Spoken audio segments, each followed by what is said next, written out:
Let's talk about a minute our birthright and being true and authentic to ourselves, and being a spirit-led people, which is what Yahshua said he'd build his kingdom upon, is the rock of the Holy Spirit, being a spirit-led people. So let me ask you a question. How many times do you repeat or regurgitate something that somebody else has said? Now, how many times do you listen to something that has been regurgitated from somebody else that somebody else has said? Okay, so our birthright is to choose and think and act and speak for ourselves. And when you are born again in the Spirit, you are spiritually led. You don't need the world whispering in your ear, telling you what to say, what to do, what to think, what to speak, what to choose. And you are true and authentic to yourself. So with that being said, how much of what we are listening to is based on think about it, schools, medical field, government, religions. It is things that people just take at face value. They hear it, they regurgitate it. Schools, perfect example. Those teachers are colleged and schooled. Now they go and they teach the kids and they're schooled the exact same way. It's all regurgitation. None of it is authentic. Our God-given birthright is to be authentic, back to our true authentic selves. So when you look at people who are truly being led in the Spirit, they don't need man telling them, oh, this is what you should speak, this is what you should do. If that is what is happening, they are a false prophet. They are a false teacher, a false evangelist, a false priest, because they are literally being led by man. Think about the religious institutions. Okay, religious institutions, those men and women go to ministry schools. They go to school to become, a religious teacher, a seminary teacher, whatever you want to call it. They go to religious institutions in order to do that. In churches, the hierarchy is passed down from person to person, and they just regurgitate what they have been taught, what they have been told, how it's done. They regurgitate it. Okay, there is not authentic at all. So let me give you an example of what I was being shown before I did this video. So yesterday I was driving, and I was sent back to a few videos that I did a couple years ago, and I was instructed to repost a few of them. And so I went to my YouTube page and I reposted a few of them. Well, one of them that I was instructed to repost was, have you taken up your cross and followed Christ? If so, where have you followed him to? And in that, the specific reason that there was very specific reasons that he was having me repost it, but one of them was to break this illusion of the word rapture and what it actually means. And he breaks it down in that video, in the message, the prophetic message that he had me give.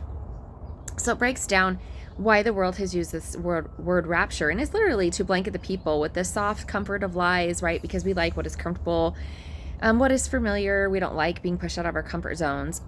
And so they've used this term to literally deceive the people, and to create an illusion of something that will happen that the world might be able to even, somehow create through technology to make the people believe something has happened that has not occurred. So with that being said, I had posted that early yesterday. So yesterday evening, later in the evening, I was online, and I had listened to a couple of videos from women, and I was like, oh my gosh, they're literally talking about the same concept of the rapture, how it has been an illusion and a lie. Okay, that is being spiritually led. I didn't have to go online to ask a person, what should I talk about? What should I share? I literally shared it through the Holy Spirit prompting me, and listened to that prompting, reposted it.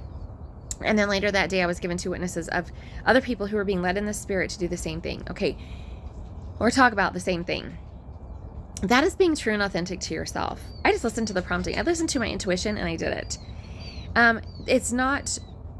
wolves in sheep clothing are literally those who regurgitate what they have been programmed to speak and say and run things a certain way and do things a certain way. Those are false traditions of the fathers. There's no being spiritually led. So Yahshua taught we are to be born again in the Spirit, and that is the rock upon that is the rock upon which he will build his kingdom upon, is the rock of the Holy Spirit.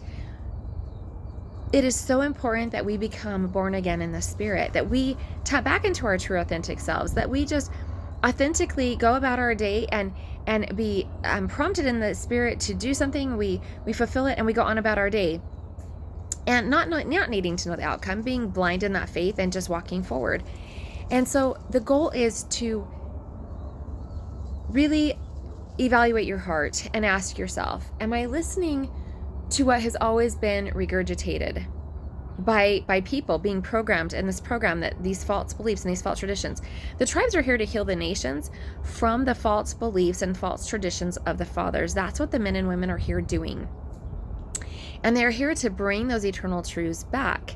And it comes with first learning to think and choose and act and speak for yourself, which was the very first thing that Eve showed us. She chose for herself. And so may we learn that, may we recognize really and ask ourselves as we are hearing people, is this true and authentic? Or is this something that has been programmed into them and I'm just supposed to, comply because that's what the world taught me, was just to comply. But that goes against your God-given birthright. Your birthright is to choose for yourself, to think and act and speak and choose for yourself.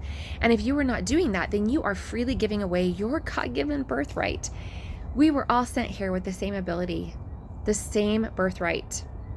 But the world has blinded us from that birthright and made us believe that we just have to comply and we have to follow the leader, follow these wolves in sheep clothing that are regurgitating these things that they've been programmed to believe, and just continue to program and lead people to their slaughter. They are literally the wolves in sheep clothing that are leading the people to their slaughter. They are leading the sheep to the slaughter because the people do not know how to tap into their true authentic self, listen to their intuition, go with it, move forward. They don't have to listen to all the voices of the world. Yahshua taught us perfectly how to do that, to silence the voices of the world. He taught us perfectly through his ministry of what he did. He did not follow the voices of the world, and he was condemned and ridiculed and hated for it, but he continued to do it. He was true and authentic to himself, and he showed us, guys, this is how it's done. We really want to follow Yahshua. Where are we following him to? Are we picking up our cross and following him to really where he is at? Or are we picking up our cross saying we're following Christ, but we're following man, and eventually maybe we'll find Christ, maybe we'll get there, maybe we'll be led to him eventually? No, you are to pick up your cross and learn to hear Yahshua's voice for yourself and be led in the Spirit for yourself, and choose and think and act and speak for yourself and tap back into your true authentic power and authority that you came here with, your God-given essence from Father and Mother that was given to you at your very soul's creation. That is the purpose of why we're here. So again, ask yourself, are the voices that I'm listening to true and authentic? Or are they what we've always heard that has just been regurgitated from the world? Ask yourself that question. Have a glorious day.